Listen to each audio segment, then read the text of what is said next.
नमस्कार, आदाब। डॉक्टर भल्ला की किस्सा गोई में आपका स्वागत है। आज हम आपको डॉक्टर भल्ला की किस्सा गोई के अंदर मशहूर फिल्मी कलाकार और उससे ज्यादा मशहूर सोशल वर्क और कमाल के इंसान सुनील दत्त साहब के बारे में बताएंगे कि हमारा जावरा हाउस वालों का सुनील दत्त साहब से क्या रिश्ता रहा। हिंदुस्तान में 80 के आसपास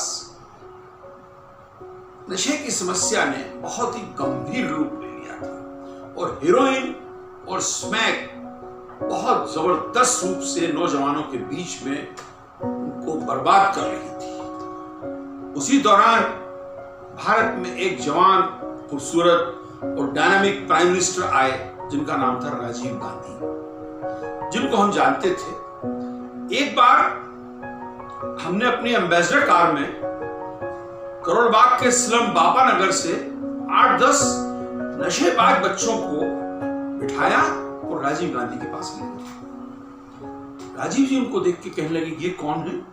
हमने कहा, सर ये नशा करते हैं। उनकी आंखों में आंसू आ गए। कहने लगे, डॉक्टर साहब इसका हल क्या है? मैंने कहा, सर इसका हल एक सबसे बड़ा ये है कि इसका जन जागृति अभियान चले। कहने लगे, आप करिए। मैंने कहा, सर मीडिया, अखबार, मैगजीन्स वो तो सब हम पे लिखती रहती है, समस्या पे भी और हम के ऊपर भी, पर इसका जो रीच है वो सिर्फ इलेक्ट्रॉनिक माध्यम से हो सकता है। कहने लगे, अरे आप दूरदर्शन पे प्रोग्राम करें। उन्होंने एक प्रोग्राम कंसीव किया दूरदर्शन के लिए जिसका नाम रखा गया अंधी गलियां।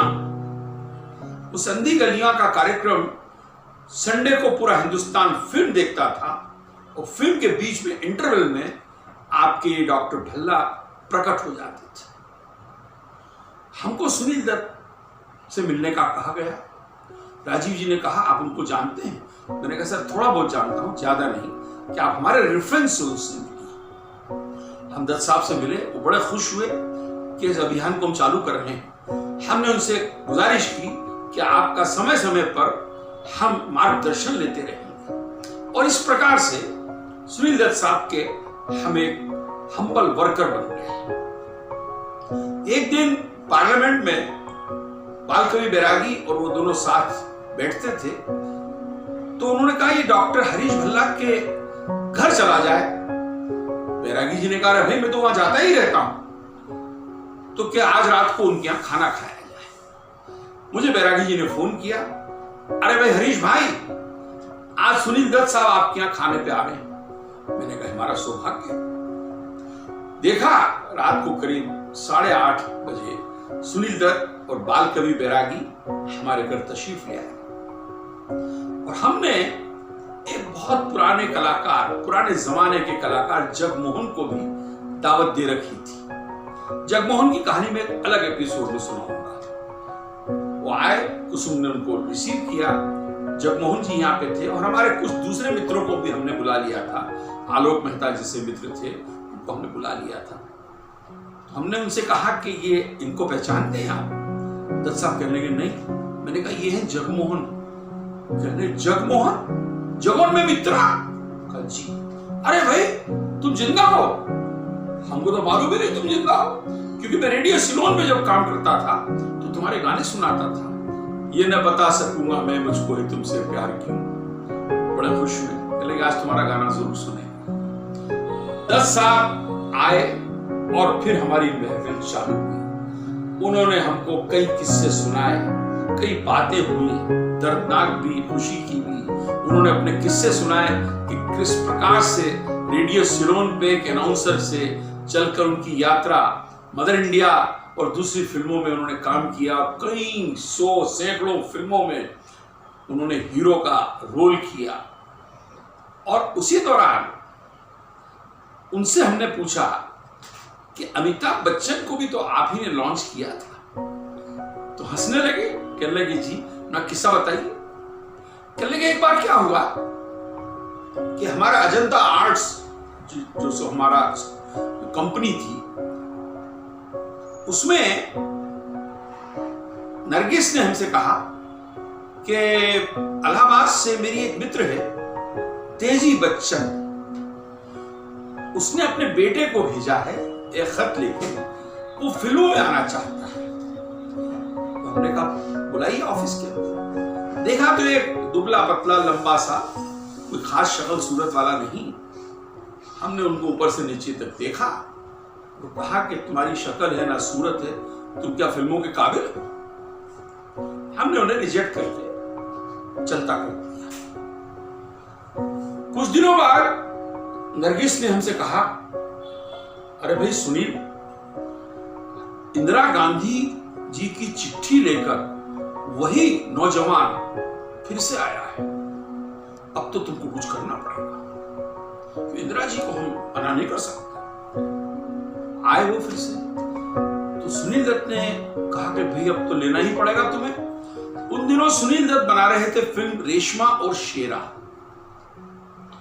तो सुनील दत्त ने कहा कि इस आदमी को क्या एक्टिंग आती है और क्या इसकी शक्ल है ना सूरत है, उसको गूंगे का रोल दे दिया। हिट हुई पिक्चर बालदेवी बैरागी ने उसमें गाने लिखे थे, तू चंदा में चांदनी, और बड़ी सुपरहिट पिक्चर थी। दत्त साहब कहने लगे कि हमें बाद में रियलाइज हुआ कि अमिताभ बच्चन की तो आवाज कमाल थी और हमने उसे गूंगा बनाया। सब लोग बड़े हंसे। फिर उन्होंने मुकरी के बारे में बताया कि उन्होंने हर फिल्म के अंदर मुकरी को क्यों लिया, कि मुकरी उनके लिए बड़ा लकी आदमी था, लकी मस्कट था। उसके अलावा ऐसे कई किस्से चलते रहे। जगमोहन जी ने गाना भी सुनाया। उसके बाद सुनील दत्त साहब ने बंबई में विश्व के अंदर पहली कॉन्फ्रेंस की, होप 88, जिसमें नशा मुक्ति अभियान में लिप्त लोगों को और जितने समाज सेवक और डॉक्टरों को बुलाया गया। हम भी उन खुशनसीबों में से थे जिनको बुलाया। ओबराय होटल बॉम्बे में उसकी कॉन्फ्रेंस हुई और हमारे 2 एपिसोड अंधी गलियों के उसमें दिखाए गए और हमको ये ऑनर सुनील दत्त साहब ने दिया। उसके बाद अमेरिका से जो डॉक्टर मोर्गन आई थी, जिन्होंने संजय दत्त का इलाज किया था, उन्होंने भी बताया कि हमने संजय दत्त को किस तरह ठीक किया। उस कॉन्फ्रेंस में, जिसमें करीब 2000 लोग थे दुनिया के, विश्व के, एक अंग्रेज औरत खड़ी हुई और उसने कहा, मिस्टर दत्त, आप ये कॉन्फ्रेंस कर रहे हैं नशा मुक्ति अभियान के ऊपर, इतना बड़ा आपने बहुत ही जबरदस्त अभियान छेड़ दिया है, एक बात बताइए, आपका लड़का क्यों ड्रग एडिक्ट बन गया? आपका लड़का कैसे नशेबाज बन गया? सुनील दत्त खड़े हुए। वहां पे संजय दत्त भी बैठे हुए थे, प्रिया दत्त भी बैठी हुई थी और फुल ऑडियंस था। सुनील दत्त खड़े हुए और उन्होंने कहा कि मुझे खुशी है कि आपने ये प्रश्न क्यों पूछा, और मैं आपको ये बताना चाहता हूं कि उसका जिम्मेवार मैं उसका पिता, उसकी मां मर चुकी है, हम एज पेरेंट्स उसके लिए जिम्मेवार हैं, क्योंकि हमने अपने बच्चों को पैसा दिया, अच्छे स्कूलों में डाल दिया, पर उनको हमने समय नहीं दिया, इसलिए वो ड्रग एडिक्ट बन गए। उस दिन से मेरे मन में सुनील दत्त के प्रति श्रद्धा बहुत ही ज्यादा ऊंचाइयों तक पहुंच गई और मैं उन्हें ईश्वरीय रूप मानने लगा। बीच में जब ब्रेक हुआ, मैं गया और सुनील दत्त साहब के मैंने चरण स्पर्श किया, कहा कि सर, ये करेज ऑफ कन्विक्शन सिर्फ आप ही में हो सकता है। आज तक मैं करीब कई सालों से ये काम कर रहा हूं, किसी माँ बाप ने ये नहीं माना कि वो उसके लिए जिम्मेवार है, और आप पब्लिकली कह रहे हैं कि मैं इसके लिए जिम्मेवार हूं। ऐसे थे सुनील दत्त। ये हमारा सौभाग्य रहा कि सुनील दत्त साहब जावरा हाउस में एक ही बार नहीं, कई बार आए और ऐसे कई किस्से जावरा हाउस से सुनील दत्त साहब के साथ जुड़े हुए हैं जो मैंने आपसे कुछ शेयर किया। नमस्कार।